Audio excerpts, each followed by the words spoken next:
मन कुमार शर्मा, संकित भाई good morning, है ना सभी को गुड मॉर्निंग। चलो आज की हम अपनी क्लास स्टार्ट करते हैं भाई। सभी को गुड मॉर्निंग, नमस्कार, सुप्रभात। चलो भाई आज की क्लास स्टार्ट करें।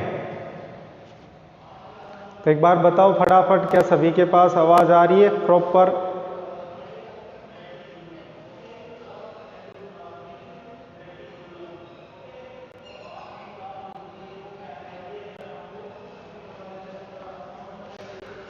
मोहित कुमार, देखो भाई क्वेश्चन नंबर 13 कुछ अलग है, थोड़ा सा डिफिकल्ट भी आपको लग सकता है। देखो क्वेश्चन नंबर 13 क्या कह रहा है, ये कह रहा है कि एक मैट्रिक्स, इसके अंदर दो क्वेश्चन दे रखे हैं भाई।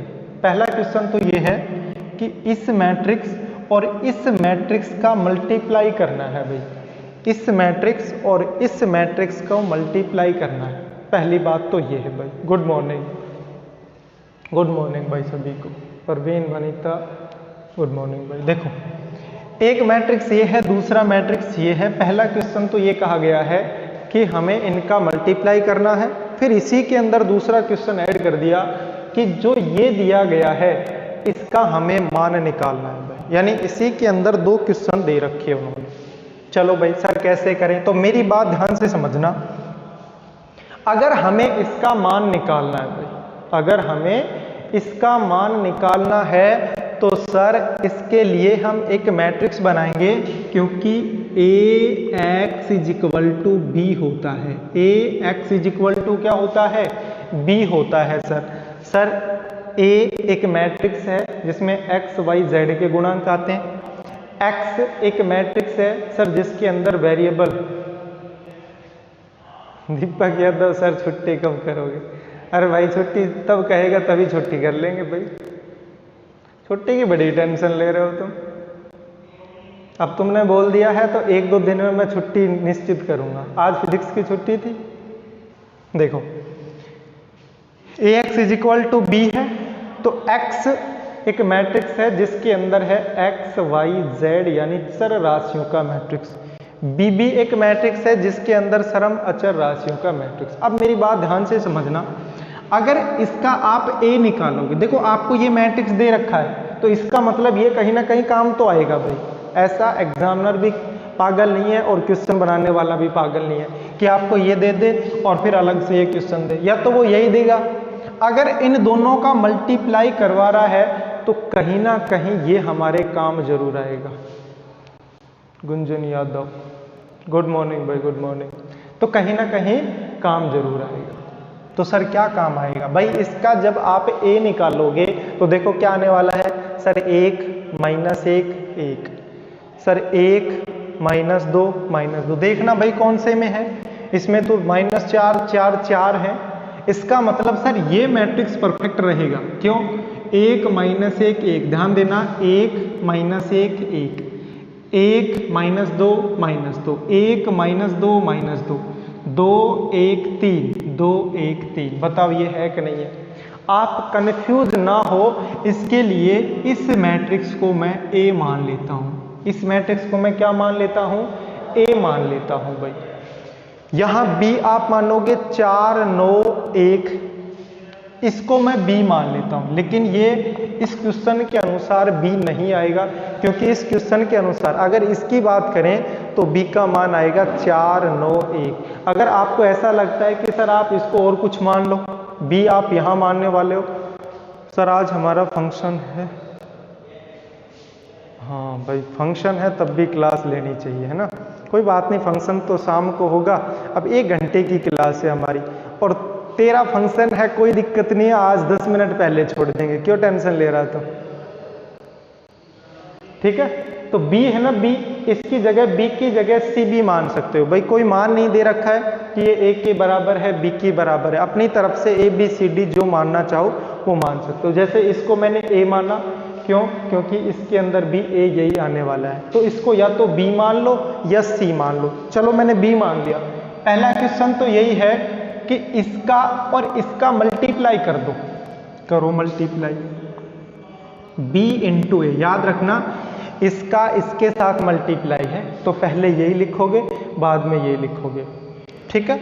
तो बी ए, बी का मान देखो भाई क्या है, बी यानी सर -4, सर 4, फिर 4, सर -7, फिर 1, फिर 3, फिर 5, सर -3 और फिर 1। इसका मल्टीप्लाई सर हमें ए से करना है।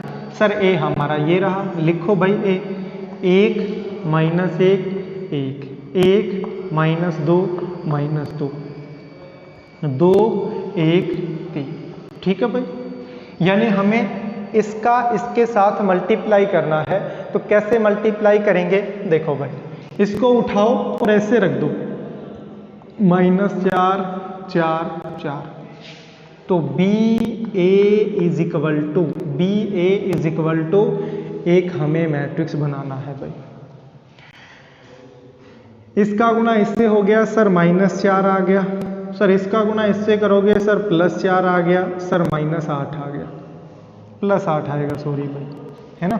देखो -4 +4 और 4 दूनी 8 प्लस का 8, ठीक है सर। नेक्स्ट करो, इसका इसके साथ करोगे तो सर प्लस का 4 माइनस का देखो 8 और फिर प्लस का 4, सर इसके साथ करोगे तो सर -4 -8 तो सर प्लस का 12 आ गया, हो गया।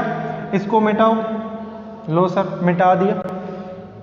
दूसरी पंक्ति को उठाओ, -7 1 और फिर 3 करो भाई, -7 हो गया, लो -7 फिर +1 और +3 दूनी 6। इसका इसके साथ करोगे तो 7 आ गया, -2 आ गया, +3 आ गया, ठीक है भाई।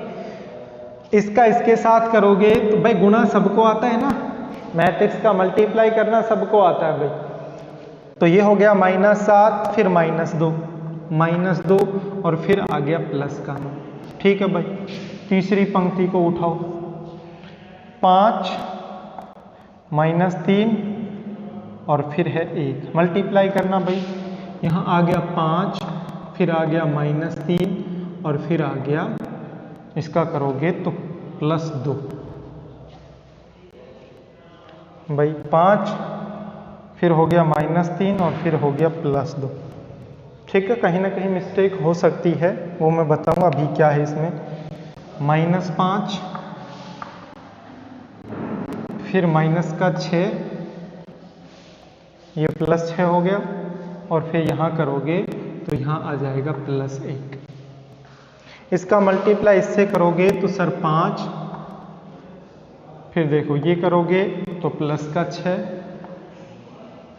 और यहाँ करोगे तो प्लस का 3। इस क्वेश्चन में कहीं ना कहीं मिस्टेक है, चेक करना पड़ेगा कहाँ पे है, ये देखो भाई। A3 सर A33 में -1 आएगा भाई, चेक कर लेते हैं। A33 में -1 आएगा, देखो मुझे भी पता लग गया था कि कहीं ना कहीं मिस्टेक जरूर है, इसलिए यहाँ -1 है भाई, इसका थोड़ा सा ध्यान रखना। बाकी कुछ बदलाव नहीं होगा, यहाँ माइनस हो जाएगा, ये भी माइनस का हो जाएगा और ये भी माइनस का हो जाएगा भाई, बस इनको मिटा दिया, ठीक है। ये हमारे पास आ गया। तो हमारे पास जब हमने इसको सोल्व किया तो इधर लिख देता हूं, तो B1 का मान है, B1 का मान आपके पास क्या आया समझना। ये कट गया सर, 8 बच गया, हमारे पास आया 8 फिर 0 फिर 0। देखो भाई ये प्लस के 8 माइनस के 8, ये देखो माइनस के 12 प्लस के 12, ये देखो माइनस के 7 प्लस के 7, ये हो गए देखो 7 और 3 10, 10 में से 2 घटाओगे 8 बच जाएगा, यानी 0 फिर 8 फिर 0 फिर 0 फिर 0 फिर 8 हो गया। ये मैट्रिक्स आया है। अगर आपने थोड़ा सा ध्यान दिया हो, अगर आपने थोड़ा सा ध्यान दिया हो तो BA is equal to, sir इसके अंदर से 8 कॉमन लिया जा सकता है और मैट्रिक्स के प्रत्येक एलिमेंट के अंदर से कॉमन आना चाहिए। सर इसके अंदर 8 कॉमन आ जाएगा, लो भाई सर 8 कॉमन ले लो, तो अंदर क्या बचा सर, यहाँ 1 0 0 0 1 0, 0 0 फिर 8। बताओ आएगा कि नहीं आएगा? सर बिल्कुल आएगा। सर इसको ऐसे भी तो लिख सकते हैं, BA इज इक्वल टू 8 और इसकी जगह क्या लिख दो? सर इसकी जगह I लिख दो। इसकी जगह क्या लिख दो? I लिख दो। अगर ऐसा आ जाए और मैं आपको ये कहूँ कि भाई आप ना इन्वर्स निकाल दो, A इन्वर्स निकाल दो, तो समीकरण की सहायता से इन्वर्स निकालना ये मैंने पहले सिखाया था भाई। अगर आपको याद हो, इस टाइप की समीकरण थी, जैसे A² प्लस में 2A प्लस में 8I इज इक्वल टू 0। इसकी सहायता से हमने A इन्वर्स निकालना बताया था कि दोनों साइड A इन्वर्स निकाल दो। A इन्वर्स एक के साथ आ जाए तो I लिख दो, I किसी के गुणा में है तो वही लिख दो। सर 8 की जगह 1 लिखो। और सॉरी भाई, देखो यहाँ 1 ही आएगा, 8 तो कॉमन ले लिया था। Very good Hemant Yadav, very good. देखो भाई, है ना? तो अब मैं इसकी सहायता से इसको मिटा रहा हूं। देखो मल्टीप्लाई कर दिया। मल्टीप्लाई में आपको इतना याद रखना है कि 8A ये BA is equal to 8I आया है। ठीक है, अब क्या करें इसका भी देख लो क्या करना है हमें। ध्यान से समझना भाई, जो मैं अब समझाने की कोशिश करूंगा। देखो 2 क्वेश्चन थे। पहला क्वेश्चन था कि मल्टीप्लाई करना है, मल्टीप्लाई आपने कर दिया, ये आ गया आपके पास, ये आ गया। पहला क्वेश्चन कंप्लीट। दूसरा क्वेश्चन, इसका मान ज्ञात करो। मेरे को एक बात बताओ, यदि आपको इसका मान निकालना है, ठीक है, तो आपके पास A चाहिए। देखो ये रहा हमारे पास A। x चाहिए, x लिख देंगे, ये लो इधर लिख देता हूं। x क्या आएगा? x सर हमारे पास आ जाएगा x y z। x बराबर लिख दिया।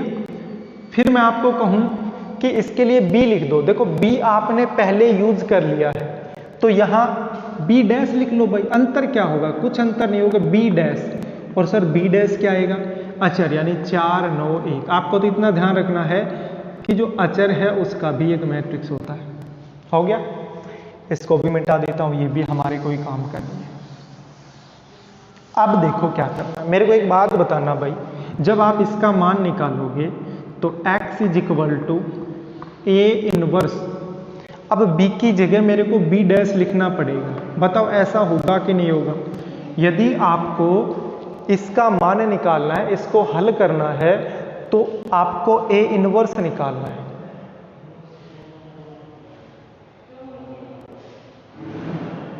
भाई जरूरी नहीं है कि ये आता, कंपलसरी नहीं है। A का गुणा B से, B का गुणा A से करते हैं, मैट्रिक्स में बराबर आए, ये कंपलसरी नहीं है, याद रखना। हो सकता है आ जाए, मैं ये नहीं कह रहा कि नहीं आएगा, हो सकता है आ जाए। वो सममित मैट्रिक्स के अंदर ऐसा होता है, हो सकता है ये सममित मैट्रिक्स हो भाई। ठीक है, x is equal to A inverse और B डैश, ये आपके पास आ गया। मतलब आपको A इनवर्स निकालना है। क्या निकालना है? A इनवर्स निकालना है। अब मैं इसकी सहायता से A इनवर्स निकाल लूंगा भाई। सर कैसे? बताओ बताओ। आपके पास BA is equal to 8I आया है। अगर इसकी सहायता से मेरे को A इनवर्स निकालना है तो सरल रहेगा, वरना सेकंड निकालोगे, उसके बाद मैट्रिक्स बनाओगे, उसके बाद सर सर सर देखो भाई, है ना, A इनवर्स से मल्टीप्लाई कर दो, दोनों साइड A इनवर्स से मल्टीप्लाई कर दो, करो तो B A इनवर्स, A इधर था, इधर लिख दिया, is equal to 8I A inverse. Property use करो सर, इसकी जगह I लिख दो। बताया था ना, A इनवर्स 7 आ जाए तो उसकी जगह I लिख दो, लिख दिया I बराबर 8। I का गुणा जब A इनवर्स से करोगे तब भी A इनवर्स आएगा, ये भी प्रॉपर्टी बता रखी है भाई। तो ये आ गया A इनवर्स। मेरे को ये बता दो कि ये I है, इस I का गुणा जब B से करोगे तो B आने वाला है ना sir, B is equal to 8A inverse. A inverse किसके बराबर आया सर? इस 8 और फिर आ जाएगा B। तो A inverse is equal to 1/8 1/8 into b, b यही तो माना था हमने, ये लिखो -4 फिर 4 फिर 4 -7 फिर 1 फिर 3 -5, सॉरी 5 है भैया, ये है 5 फिर -3 और फिर -1। बताओ ए इनवर्स आपके पास डायरेक्ट आया कि नहीं आया? क्या आपको सेकंड निकालने की आवश्यकता पड़ी? नहीं। इसलिए एग्जाम में यदि इनका मल्टीप्लाई करवाया है तो कुछ ना कुछ काम जरूर आएगा भाई, है ना। अगर ऐसा इनका मल्टीप्लाई किया है और उसके साथ ये दे रखा है तो याद रखना कुछ ना कुछ काम निश्चित आने वाला है, ये काम कहीं पे आओ। अब देखो ना तो आपको सेकंड निकालना पड़ा, ना आपको कोई मैट्रिक्स बनाना पड़ा, direct A inverse is equal to 1/8 into B आ गया। ये लो भाई, हो गया ना, ए इनवर्स आ गया। अब इसका मान निकालने में बस ये लो, ये इसका मान आ गया। क्या? x is equal to, x का मतलब क्या है? x y z is equal to x y z is equal to a inverse, a inverse ये रहा 1/8 -4 फिर 4 फिर 4 -7 1 फिर 3 फिर 5 -3 -1 इंटू बी नहीं, into b dash. B dash का मतलब है 4 9 1, यानी 4 9 1। करो मल्टीप्लाई, आ जाएगा आंसर। इधर ही कर देता हूं, इनको मिटा देता हूं। करो मल्टीप्लाई, आ जाएगा आंसर। देखो sir x y sir z, ये तो है सर हमारे पास, इज इक्वल टू 1/8 है, लो 1/8। फिर एक मैट्रिक्स बनाओ, मल्टीप्लाई करो। देखो एक पंक्ति एक कॉलम है, पहली पंक्ति का एक कॉलम से होगा पहला अवयव, फिर दूसरा अवयव नीचे आएगा, फिर तीसरा नीचे आएगा। याद रखना क्योंकि कॉलम एक ही है। तो -4 का गुणा 4 से करोगे तो -16 हो गए, 4 का गुणा 9 से करोगे प्लस का 36 आ गया, 4 का गुणा 1 से करोगे प्लस का 4 आ गया। ठीक है सर।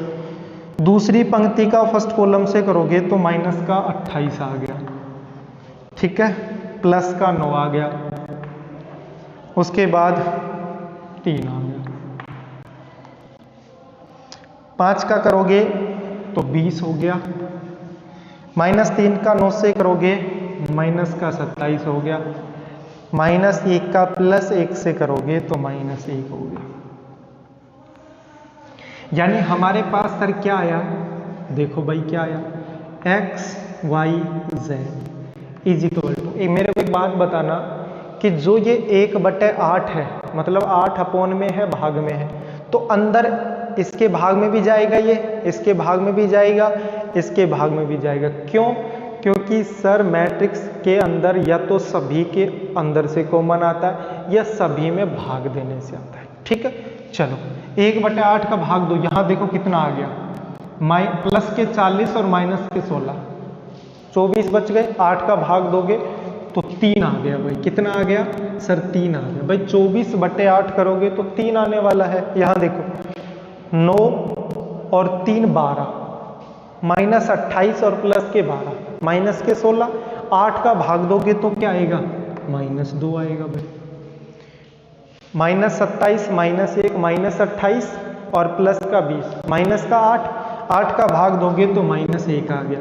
और आपने ये तो पढ़ ही रखा है कि सर यदि दो मैट्रिक्स बराबर हैं तो उनके संगत अवयव बराबर होते हैं। संगत अवयव यानी x सर 3 के बराबर होगा, y सर -2 के बराबर होगा, z सर -1 के बराबर होगा। तो ये लो आंसर, x बराबर 3, y बराबर -2 और z बराबर -1, और यही हमारा आंसर है।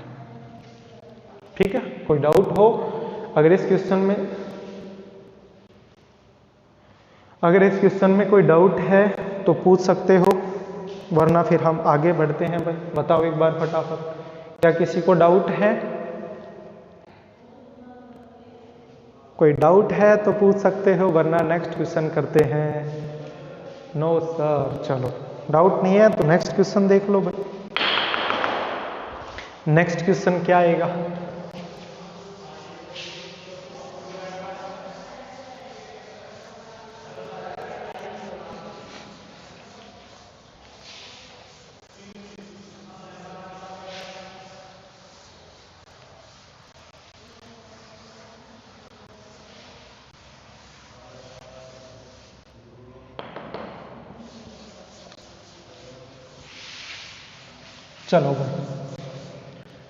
चलो भाई नेक्स्ट क्वेश्चन देखते हैं।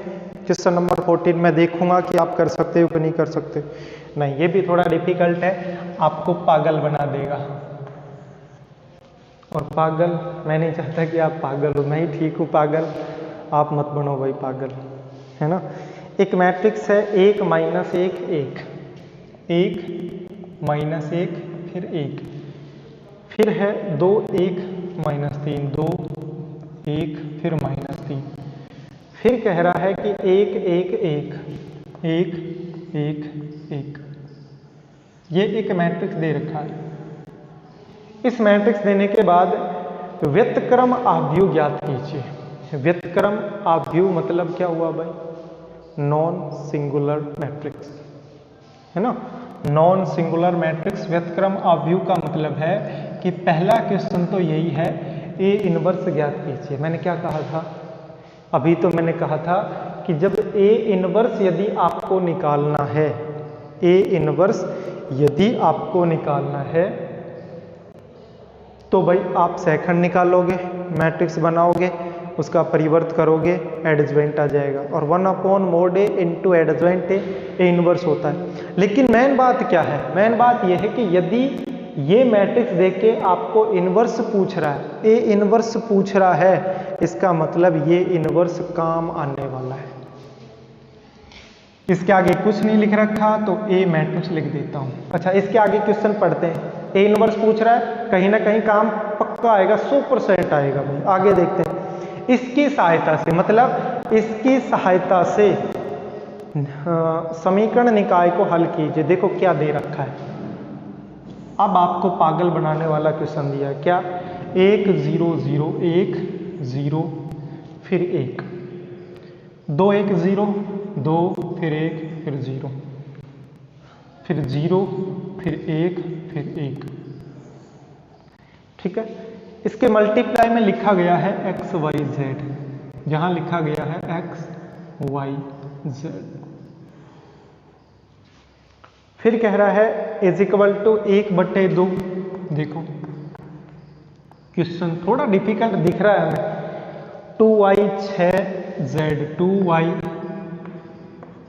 6z और -2x -2x। ठीक है भाई, आगे चलो। आगे कह रहा है प्लस में 2 फिर एक मैट्रिक्स है, और इस मैट्रिक्स में दिया गया है 2 0 1 2 फिर 0 फिर 1। अब बताओ, ये कह रहा है कि ये निकाय है। सर निकाय तो समीकरण पढ़ी थी हमने, x + y + z, ये तो कुछ अलग ही दे रखा है, तो निकाय कहाँ है? इसका मतलब है कि इसको आपको निकाय में कन्वर्ट करना है, यानी समीकरण में बदलना है। समीकरण में सर कैसे बदलें? अरे भाई कुछ नहीं करना, जैसा इसने कह रखा है गुणा भाग करना है। देखो अभी मैं करके बताता हूं आपको। अच्छा, इसका ए इनवर्स तो निकाल लोगे, ये तो मेरे को बताओ, इसका ए इनवर्स निकाल दोगे कि नहीं निकाल दोगे? फटाफट कमेंट करके बताओ, ए इनवर्स निकाल लोगे आप? जल्दी बताओ भाई फटाफट। अभी तक किसी का कोई कमेंट नहीं आया। क्या ए इनवर्स निकाल लोगे? Okay sir, yes sir. चलो अब देखो, इनका मल्टीप्लाई करना सिखा रहा हूं मैं आपको कि इनको किस टाइप में दिया गया है। इसका मल्टीप्लाई इससे करोगे तो पहली पंक्ति का फर्स्ट कॉलम से, इसका मतलब पहली पंक्ति में एक ही अवयव आएगा, क्योंकि दूसरा अवयव आता जब दूसरा कॉलम होता। तो इसका गुणा इससे करोगे सर x, प्लस 0 का गुणा y से करोगे सर 0y, 1 का गुणा z से करोगे तो सर z। हो गया। इस दूसरी, देखो आप दूसरी पंक्ति उठा रहे हो, पहला कॉलम, तो दूसरी पंक्ति स्टार्ट होगी। कभी आप इधर लिख दो, इधर नहीं आएगा, इधर इधर कब आता, तब इसके अंदर दूसरा कॉलम होता है। अच्छा, इसका गुणा इससे होगा तो सर 2x, इस एक का गुणा y से होगा सर प्लस y, प्लस इस 0 का गुणा z से होगा तो सर 0। तीसरी पंक्ति उठाओ और इससे मल्टीप्लाई करोगे तो सर 0 का गुणा इससे करोगे तो सर 0, फिर प्लस सर इसका गुणा इससे करोगे तो सर y, और सर इस एक का गुणा z से होगा तो सर z। भाई गुणा करना आता है ना? अरे गुणा करना आता है ना? कर सकते हो मेरे भाई, कोई दिक्कत नहीं आई यार। मल्टीप्लाई तो करना है, पंक्ति का गुणा कॉलम से करना है भाई। चलो आगे चलो। 1/2, देखो ये 2 है ना, अंदर भाग में जाएगा सर, बिल्कुल जाएगा, भेजो भाग में भाई। इसके भाग में जाएगा तो y बच गया, इसके भाग में जाएगा तो 3z बच गया, और जब इससे होगा तो -x बच गया। ठीक है सर, ये 2 गुणा में है तो अंदर सभी संख्या से मल्टीप्लाई होगा। चलो भाई, तो क्या आने वाला है भाई? देखो यहाँ पे हो गया 4, फिर 0, फिर 2, 4, फिर 0 और फिर 2। ठीक है, ठीक है सर, आगे चलो। x प्लस जेड, यहाँ पे है x प्लस जेड, यहाँ पे है 2x प्लस वाई, और यहाँ पे है y प्लस जेड। 0 को हटा दिया भाई, हटा सकते हैं। इज इक्वल टू, इस मैट्रिक्स के बीच में प्लस आ गया, इसका मतलब है सर इस मैट्रिक्स को और इस मैट्रिक्स को जोड़ना है। सर जोड़ दो, लो भाई, इसको और इसको जोड़ोगे तो क्या आने वाला है sir y plus 4, 3z plus में 0 करोगे तो सर 3z, -x प्लस 2 करोगे तो -x प्लस 2 रहेगा। ये लो सर जोड़ दिया। अब आगे बताओ क्या करना है? इसका मल्टीप्लाई करना था, ये मल्टीप्लाई कर दिया, इसका गुणा इससे, इसका गुणा इससे कर दिया, ये आ गया। बीच में प्लस था, 2 मैट्रिक्स के बीच में प्लस, यानी जोड़ना है, तो भाई मैंने जोड़ दिया ना, ये आ गया। अब बताओ, ये मैट्रिक्स और इस मैट्रिक्स के बीच में इक्वल है और बराबर है, तो मैं बार बार यही तो बता रहा हूं कि यदि 2 मैट्रिक्स बराबर होते हैं तो उनके संगत अवयव बराबर। सर ये संगत क्या होता है? संगत का मतलब होता है उसी स्थान का एलिमेंट। जैसे इसका पहला, तो इधर जो मैट्रिक्स दिया गया है उसका पहला अवयव बराबर मिलेंगे, इधर दूसरा तो इधर का भी दूसरा बराबर मिलेगा, इधर तीसरा तो इधर तीसरा भी बराबर मिलेगा। ये हम एक्सरसाइज नंबर 3.1 में पढ़ चुके हैं भाई। ठीक है, तीसरी प्रश्नावली में मैट्रिक्स के बारे में पूरी डिटेल से मैंने पढ़ाया है। जो नए विद्यार्थी हैं वो एक बार उनको देख लें, है ना। चलो आगे करते।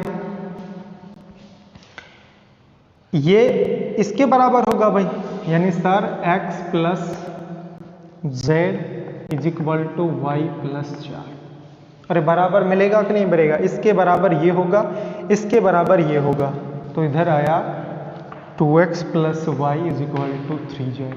लो सर, इसके बराबर आ जाएगा y plus z is equal to -x plus 2। चलो पक्षांतर करना सबको आता है। इधर आपको वेरिएबल यानी चर राशि x y z रखने हैं, उधर आपको अचर राशि कांस्टेंट वैल्यू रखनी है भाई। तो देखो इधर x, ये लो सर, इस y को इधर लेके आओगे तो सर -y, सीक्वेंस में लिख देते हैं x y z। x हो गया, इसको इधर लेके आओगे -y, इधर है प्लस z और इज इक्वल टू है 4। पहली इक्वेशन हमारी ये हो गई, पहला निकाय हो गया। चलो 2x प्लस y, इसको इधर लेके आओगे सर -3z। सर इधर तो फिर कुछ बचा ही नहीं, कुछ नहीं बचा तो 0। ये सेकेंड इक्वेशन हो गई। -x है सर, कितनी एक्सरसाइज बची है भाई? 5.2 तो ये समझो कंप्लीट हो गई है।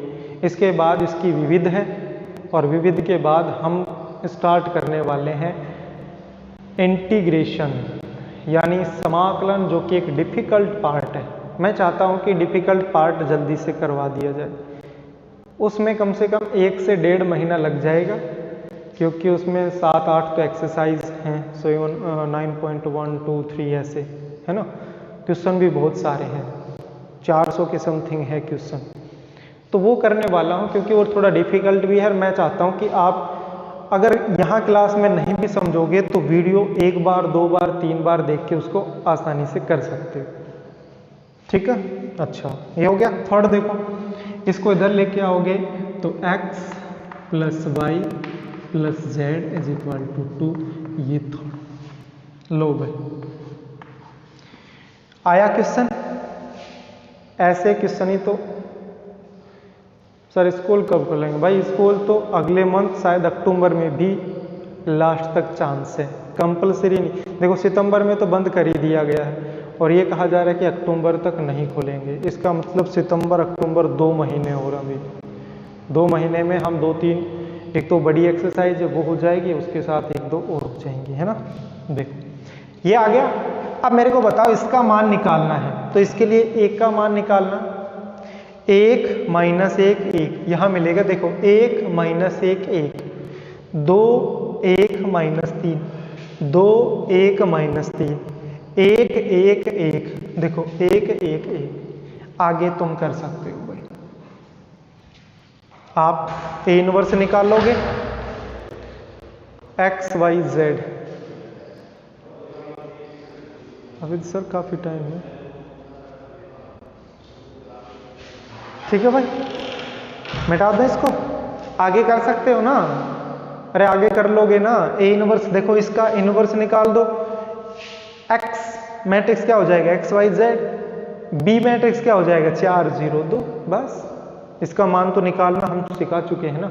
बस इसमें अंतर ये था कि इस टाइप से समीकरण ना देकर आपको ये दे दिया कंफ्यूज करने के लिए। इनको मल्टीप्लाई करोगे, सोल्व करोगे, समीकरण यही आने वाली है। मिटा दो, मिटा देता हूं भाई। अगला क्वेश्चन देखो,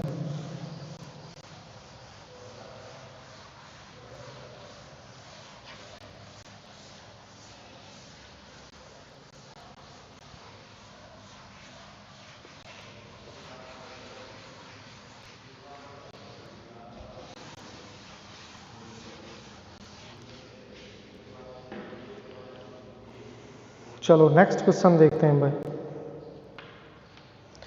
अगला क्वेश्चन है, लास्ट क्वेश्चन है, इस एक्सरसाइज का लास्ट क्वेश्चन है। क्वेश्चन नंबर 15 बहुत अच्छा सवाल है, बहुत इंपॉर्टेंट सवाल है, समझना मेरी बात को।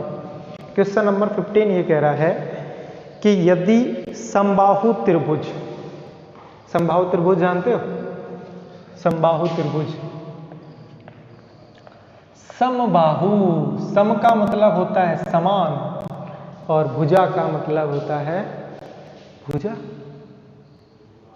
लाइन, साइड जिसको हम बोलते हैं, है ना। समबाहु त्रिभुज की भुजा A है। एक समबाहु त्रिभुज है भाई, एक ट्रायंगल है, उसकी जो भुजा है यानी जो साइड है उसको A दिया गया है, पहले से ही दे रखा है। चलो मैं क्वेश्चन में बता देता हूं। जैसे समबाहु का मतलब होता है उसकी जो भी भुजा है, जो भी साइड है वो सारी इक्वल है, मतलब ये और ये तीनों इक्वल हैं भाई इसकी। अगर इसकी वैल्यू A आपको दी गई है तो इसकी वैल्यू भी A होगी और इसकी वैल्यू भी A होगी, A B C। यहां तक हो गया, चलो ठीक है सर। आगे, तथा शीर्ष वर्टिकल 2022 में खोलेंगे स्कूल भाई, खोलेंगे तब खोलेंगे, हम तो क्या कर सकते हैं। लेकिन आप लगा कोर्स बदलेगा, 12th का अगली बार कोर्स बदलेगा, 100% बदलेगा। अब की बार 11th का बदल गया। देखो ये बुक बहुत डिफिकल्ट है, हमारी जो RBSC की बुक है ये थोड़ा डिफिकल्ट भी है, क्वेश्चन भी इसमें ज़्यादा दे रखे हैं। और जो नेक्स्ट साल लगेगी NCERT, बहुत अच्छी बुक है, इतनी ईजी बुक है और बहुत ही छोटी छोटी एक्सरसाइज है उसमें। उसमें बहुत सारे पार्ट हटा भी रखे हैं, इसमें कुछ ज़्यादा दे रखा था RBSC ने। 11th की चेंज हो गई है, 11th की चेंज हो गई है, अब की बार NCERT लागू हो गई है, अगली बार 12th में NCERT लागू हो जाएगी, ठीक है। अब की बार तो 12th में RBSC ही रहेगी। अच्छा ये हो गया। उसके बाद शीर्ष दे रखे हैं भाई, शीर्ष यानी वर्टिकल्स दिए गए सर एक्स वाई, पॉइंट दे रखे हैं ना x1 y1। देखो ये हो गया मान लीजिए x1 y1, तो ये क्या हो जाएगा सर x2 y2। ठीक है सर, ये क्या हो जाएगा सर x3 y3 हो जाएगा। ये आपको वर्टिकल्स दिए गए हैं। प्रूव डेट यानी सिद्ध कीजिए भाई, उसके बाद हमें प्रूव करना है, यानी प्रूव डेट। सर क्या प्रूव करवा रहे हो, देखो ये प्रूव करना है x1 y1 x2 y2 x3 y3, यही है ना x1 y1 x2 y2। उसके बाद है 2 2 2, यहाँ 2 यहाँ 2 यहाँ 2, और यहाँ स्क्वायर दे रखा है। ठीक है, यहाँ क्या दिया गया है स्क्वायर दे रखा है इज इक्वल टू 3 a की पावर 4, ये आएगा। ये आपको प्रूव करके दिखाना है। सर ये तो हम 2 मिनट में कर देंगे। देख लो भाई कैसे विद्वान हो, मैं भी देखता हूँ। सर अब की बार पेपर होंगे भी या नहीं? पेपर होंगे, अक्टूबर तक खुल जाएगा, उसमें सिलेबस कम कर दिया जाएगा आपका, कुछ एक्सरसाइज हटा दी जाएंगी। जितने महीने स्कूल खुलेगा उसके अकॉर्डिंग ही सिलेबस रहेगा। सिलेबस कुछ हटा दिया जाएगा, कुछ रखेंगे वो। अब कौन सी एक्सरसाइज हटाएं, कौन सा टॉपिक हटाएं, ये अभी पता नहीं है भाई। चलो इसका LHS पार्ट लेके चल रहा हूं भाई। ठीक है सर, इसका LHS पार्ट लेके चल लो भाई। इसका सर LHS पार्ट है, देखो 2 तरीके से कर सकते हो भाई, 2 तरीके से कर सकते हो। पहले मैं एक सिंपल सा तरीका बता देता हूं, अगर ये समझ में ना आए तो फिर मेरे को बताना, फिर मैं दूसरा तरीका बताऊंगा। ये दिया गया है LHS x1 y1 x2 y2 x3 y3, फिर 2 फिर 2 फिर 2, इसका स्क्वायर। मेरी बात को समझना ध्यान से, जो मैं कहना चाह रहा हूं मेरे को बताना। अगर ये आपको दिया गया है तो आपने area of triangle, area of triangle, इसका मतलब है त्रिभुज का क्षेत्रफल। त्रिभुज का क्षेत्रफल तो सर ये पढ़ा था हमने। अगर हम सारणिक की सहायता से बात करें तो हमने ये पढ़ा था 1/2 x1 y1 x2 y2 x3 y3 1 1 1। बताओ पढ़ा था कि नहीं पढ़ा? सर ये तो हमने पढ़ा था सारणिक की सहायता से। ऐसा नहीं होगा, कुछ 1-2 टॉपिक हटाएंगे जो हमने पढ़ा है उसमें लगभग आएगा, कुछ टॉपिक हटाएंगे, क्या हटाएंगे उसका पता नहीं है अभी। और अगर हटा भी दें तो क्या दिक्कत है, आपको तो पढ़ना है। अब नहीं तो आगे आप जैसे किसी एग्जाम में जाओगे, किसी एग्जाम में जाओगे तो फिर भाई क्या होगा, तब भी तो यही आने वाले हैं। हटाएंगे नहीं, ये नहीं भी हटाएंगे तो आपको पढ़ना तो पड़ेगा ये।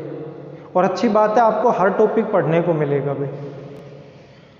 एरिया ऑफ ट्रायंगल ये हो गया। लेकिन अगर आपको याद हो तो 10th क्लास में क्या पढ़ा था आपने, एक समबाहु त्रिभुज आ जाए, एक समबाहु त्रिभुज आ जाए तो समबाहु त्रिभुज का क्षेत्रफल आपने ये पढ़ा था कि सर √3/4 इंटू भुजा स्क्वायर। भुजा यहाँ a है तो a स्क्वायर। बताओ ये पढ़ा था कि नहीं पढ़ा भाई? ये तो आप अब पढ़ रहे हो सारणिक की सहायता से, और ये आपने 10वीं क्लास में, 9वीं क्लास में, 8वीं क्लास में पढ़ा होगा कि √3/4 इंटू भुजा स्क्वायर होता है। पढ़ा है ना? चलो अब देखो, आपको सिर्फ इतना करना है, देखो भुजा ए बी लेके आना है, और ये देखो इसको क्या इसमें कन्वर्ट कर सकते हैं क्या? बिल्कुल कर सकते हैं। सर यहाँ 2 2 2 है, देखो 2 2 2 है, लेकिन इसमें तो 1 1 1 है। सर क्या करें, क्या करना है? कुछ मत करो आप, तो देखो इसके अंदर से कॉमन ले लो, इसके अंदर से क्या ले लो, कॉमन ले लो भाई, लो भाई कॉमन लो। सर 2 कॉमन लो, देखो यहां मैं लिख भी देता हूं, कॉलम थर्ड में से 2 उभयनिष्ठ लेने पर, 2 उभयनिष्ठ लेने पर, कॉलम थर्ड में से 2 उभयनिष्ठ लेने पर 2 कॉमन लोगे तो याद रखना बाहर स्क्वायर है, तो 2 का भी स्क्वायर भी तो होगा भाई, 2 का स्क्वायर यानी 4, तो फिर क्या आ जाएगा x1 y1 x2 y2 x3 y3 और फिर हो गया 1 1 1 इसका स्क्वायर। बताओ ऐसा होगा कि नहीं होगा?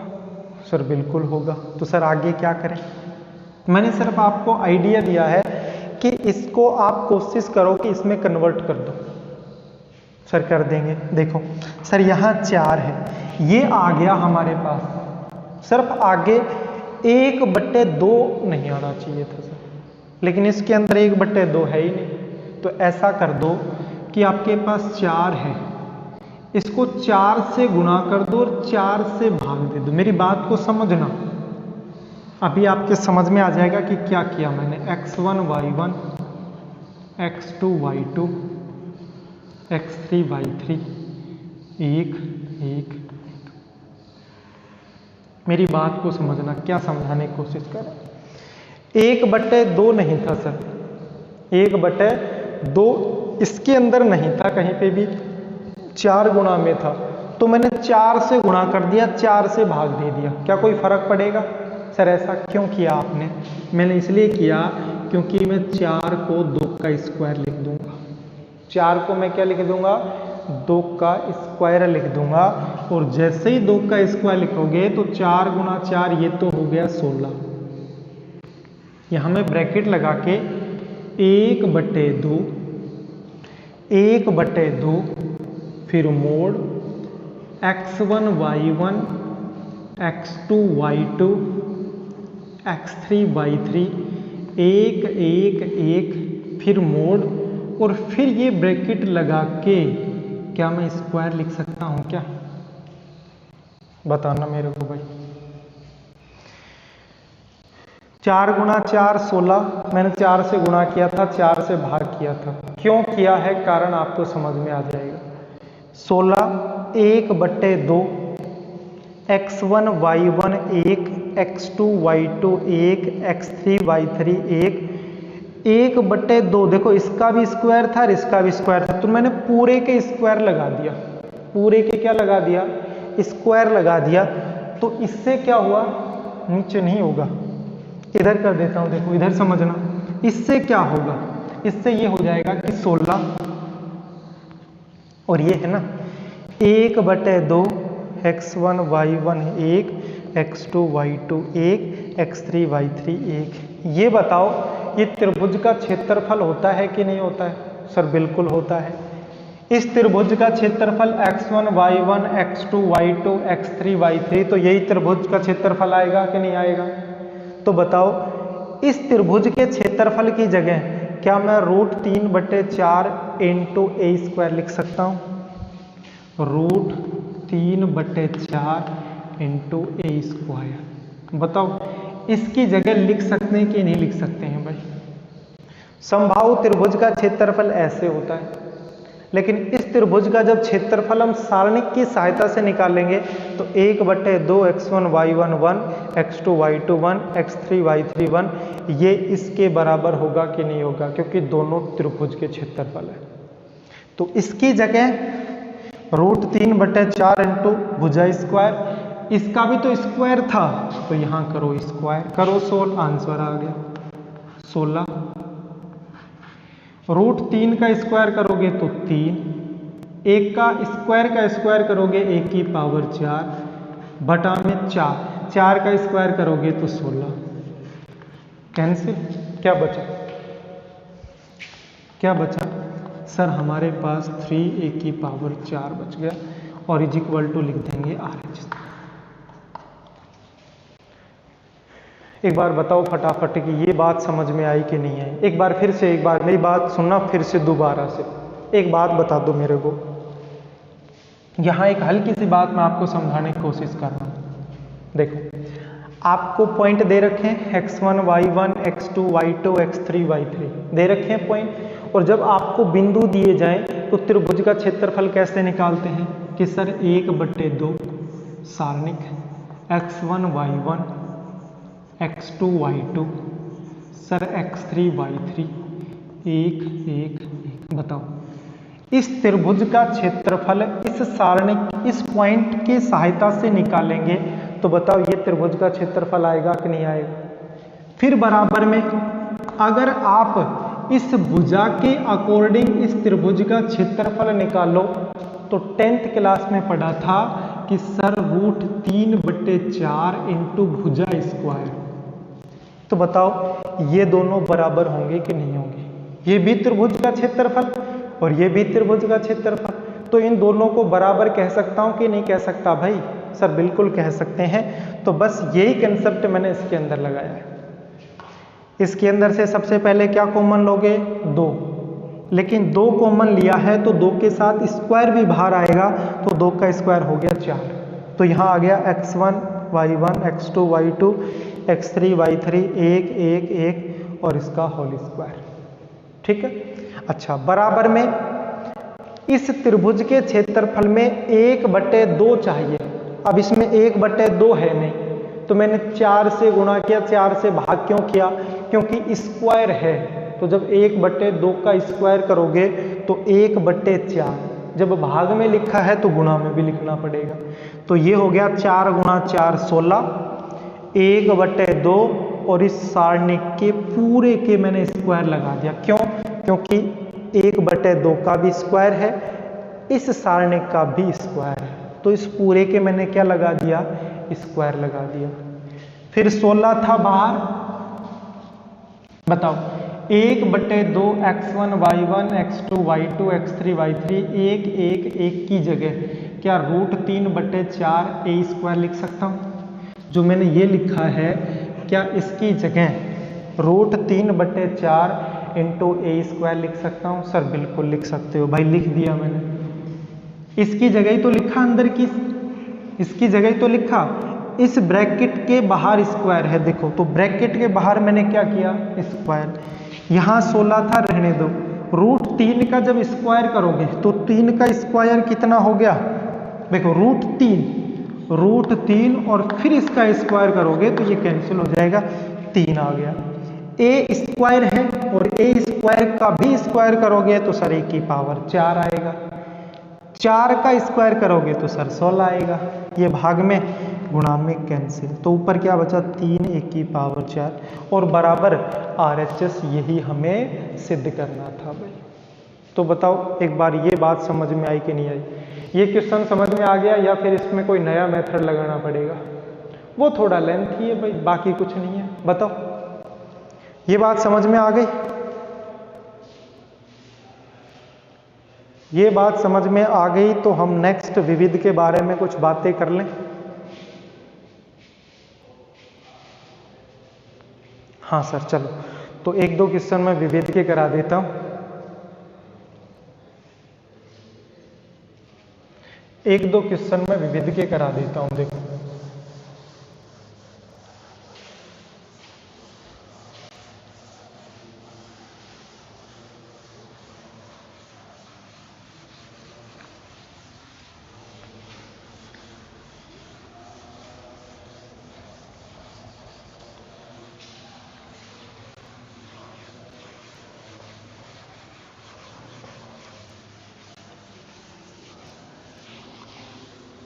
देखो विविध का पहला क्वेश्चन है, क्वेश्चन नंबर फर्स्ट विविध का। देखो भाई ए एक मैट्रिक्स है और इस मैट्रिक्स के अंदर 1 -1 1 फिर -1 2 3 फिर 2 है और 3 है, और हमें कहा गया है कि ए इनवर्स फाइंड कीजिए, यानी ए इनवर्स का मान ज्ञात कीजिए।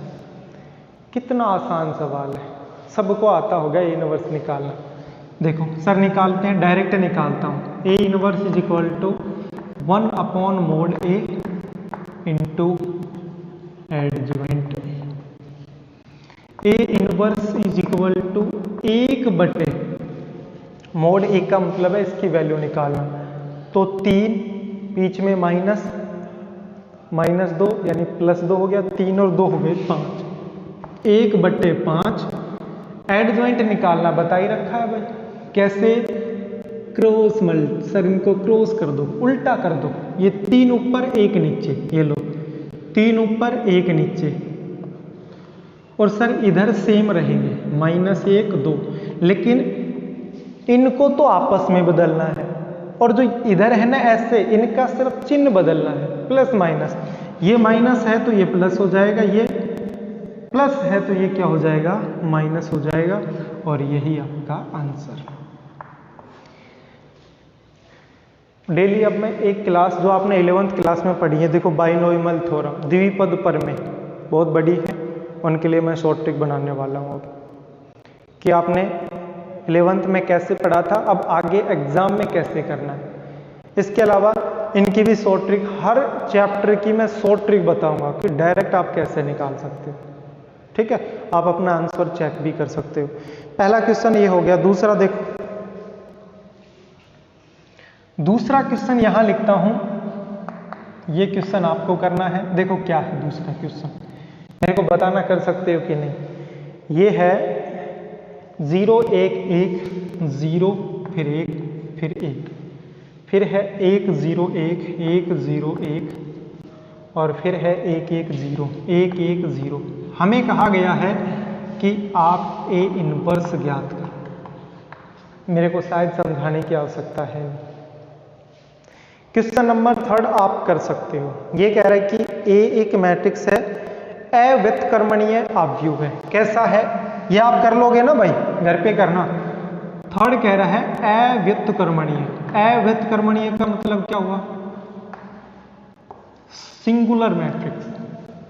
अव्युत्क्रमणीय मैट्रिक्स का मतलब ये हुआ कि सर मोड ए, यानी जो मैट्रिक्स दिया गया है, जब उसको सारणिक मानकर उसकी वैल्यू निकालोगे तो सर उसकी वैल्यू 0, यानी जो मैट्रिक्स दिया गया है उसको सारणिक की तरह मान निकाल के बराबर 0 रख दो, पक्षांतर करो, x की वैल्यू आ जाएगी भाई, ठीक है।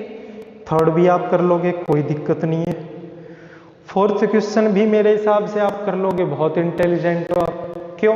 क्योंकि क्रेमर नियम आपको आता है, ठीक है सर, कर लेंगे। नहीं होता है मेरे को बताना। 5वां क्वेश्चन फिर से क्रेमर नियम आ गया, क्रेमर नियम आपको आता है। 6ठा क्वेश्चन मेरे को कराने की आवश्यकता है भाई, 6ठा करा दूंगा मैं। 7वां क्वेश्चन आप कर लोगे। इसके अलावा 8वां क्वेश्चन आप कर लोगे, 9वां कर लोगे। देखो लगभग क्वेश्चन आप कर लोगे, क्योंकि हर चीज मैंने पढ़ाई है। ए इनवर्स निकालना मैंने सिखाया है। अगर आपको समीकरण दी जाए, जैसे इस प्रकार की समीकरण दे दी गई, तो इसको सिद्ध करना तीसरी प्रश्नावली में पढ़ा था, अब भी पढ़ा है हमने। इसकी सहायता से ए इनवर्स निकालना, ये भी हमने पढ़ाया है। लगभग क्वेश्चन आप कर लोगे। कौन कौन से क्वेश्चन नहीं आते वो आप मेरे को बता दोगे, आज ही बता दोगे, ताकि मैं कल उनको करवा दूँ, ठीक है। तो आज के लिए हम इतना ही पढ़ेंगे, बाकी हम नेक्स्ट क्लास में पढ़ने वाले हैं भाई, ठीक है। तो सभी विद्यार्थियों का बहुत बहुत धन्यवाद, थैंक यू, शुक्रिया भाई, ठीक है। Have a nice day, take care भाई, बाय बाय, बाय बाय।